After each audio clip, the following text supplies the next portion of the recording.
Hey there, my name's Taylor Benson.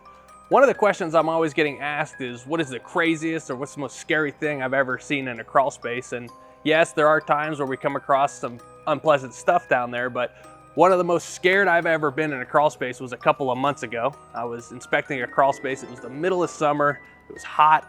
The crawl space was really small, the insulation was hanging down, so it was hard to see. And I'm crawling through, doing my inspection, and I'm as far back as I can get in that very far back corner when all of a sudden I hear some rustling, okay? And now I'm starting to freak out a little bit. The hair on the back of my neck is standing up, and that rustling is getting closer, okay?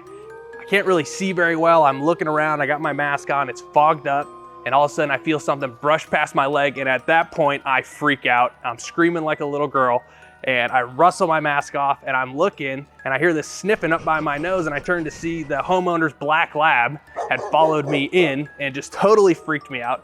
It was actually turned out to be a pleasant surprise, and I laughed about it with the homeowner, but that is the most scared I've ever been in a crawl space.